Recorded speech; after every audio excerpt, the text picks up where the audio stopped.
Hi കൂട്ടുകാരെ, ഇന്ന് നമ്മൾ ഒരു പുതിയൊരു ഐറ്റം നിങ്ങളെ കാണിക്കാൻ വേണ്ടിയിട്ടാണ് വന്നിരിക്കുന്നത്. ഇത് ചീമച്ചക്കയാണ്. നമ്മുടെ ഇവിടെയൊക്കെ ചീമച്ചക്ക എന്ന് പറയും, ചില നാട്ടിലൊക്കെ കടച്ചക്ക എന്നൊക്കെ പറയും. നമ്മളിവിടെ ചീമച്ചക്ക എന്നാണ് പറയുന്നത്. അപ്പോൾ ഇതുകൊണ്ട് നമുക്കിന്നൊരു തോരൻ വെക്കാം.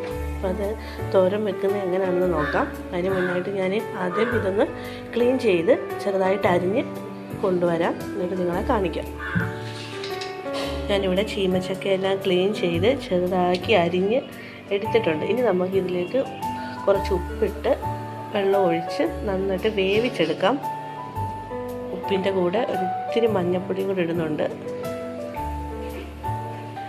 കുറച്ച് വെള്ളവും കൂടെ ഒഴിച്ച് നമുക്ക് കുക്കറിൽ വേവിച്ചെടുക്കണം. ഒരു വിസിലടിക്കുന്നിടം വരെ ഉള്ള വേവ് മതി. അത്രേ ഉള്ളൂ വേവ്. നമുക്കിതൊന്ന് വേവിച്ചെടുക്കാം. നമുക്ക് ചീമച്ചക്ക വേകുമ്പോഴത്തേക്ക് അതിലേക്ക് വേണ്ട അരപ്പിന് ആവശ്യമായ സാധനങ്ങൾ അങ്ങ് റെഡിയാക്കാം. അതിലേക്ക് കുറച്ച് തേങ്ങ എടുത്തിട്ടുണ്ട്. ഇനി അതിലേക്ക് 3-4 അല്ലി വെളുത്തുള്ളി, കുറച്ച് ചെറിയ ജീരകം,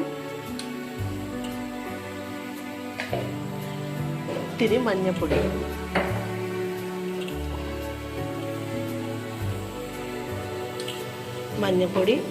ഇനി ഒരു ഇത്തിരി മതി, ഒരുപാട് ഇടരുത്. 1/2 ടീസ്പൂൺ മുളക് പൊടി. ഇത്രയും സാധനങ്ങളാണ്. ഇനി നമുക്കിതൊന്ന് ചതച്ചെടുക്കാം. ചക്ക നന്നായിട്ട് വെന്ത് വന്നിട്ടുണ്ട്. ഇനി നമുക്ക് ഇത് എങ്ങനെയാണ് റെഡിയാക്കുന്നതെന്ന് നോക്കാം.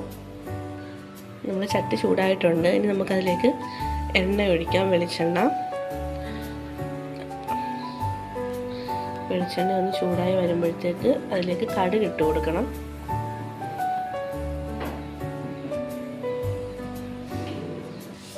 കടുക് ഇട്ട് കൊടുക്കാം.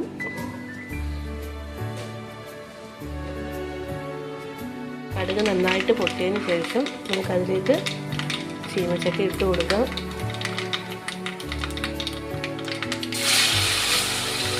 അത്യാവശ്യം വെന്തിരിക്കുന്നത് കൊണ്ട് അധികം സമയം നമുക്ക് വേവിക്കേണ്ട ആവശ്യമില്ല. അരപ്പൊന്ന് വേവുന്ന സമയം മാത്രം മതി.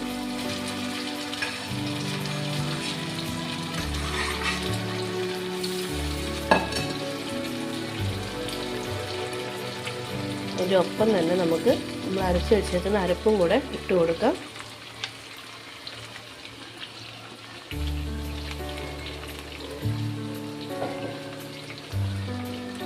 ഇത് നന്നായിട്ടൊന്ന് ഇളക്കി കൊടുക്കണം. തവിയുടെ അടിവശം കൊണ്ട് ഇളക്കി കൊടുക്കാമെങ്കിൽ അധികം അങ്ങ് പൊടിഞ്ഞു പോവാതെ കുഴഞ്ഞു പോവാതെ കിട്ടും. തവിയുടെ അടിവശം കൊണ്ട് ഇളക്കി കൊടുക്കുക. ഇനി അതിൻ്റെ പച്ചമണം മാറുന്നത് വരെ ഒന്ന് വെയിറ്റ് ചെയ്യാം. നമ്മുടെ സ്വാദിഷ്ടമായ ചീമച്ചക്ക തോരൻ ഇവിടെ റെഡി ആയിട്ടുണ്ട്. അപ്പോൾ എല്ലാവരും ഒന്ന് ട്രൈ ചെയ്ത് നോക്കണം. വളരെ ഈസി ആയിട്ട് പെട്ടെന്ന് തന്നെ ഉണ്ടാക്കാൻ പറ്റുന്നൊരു വിഭവമാണ്. എല്ലാവരും ഒന്ന് ട്രൈ ചെയ്ത് നോക്കണം. നമ്മുടെ ചാനൽ എല്ലാവരും സപ്പോർട്ട് ചെയ്യണം. നമ്മുടെ ചാനൽ സബ്സ്ക്രൈബ് ചെയ്യണം. നന്ദി.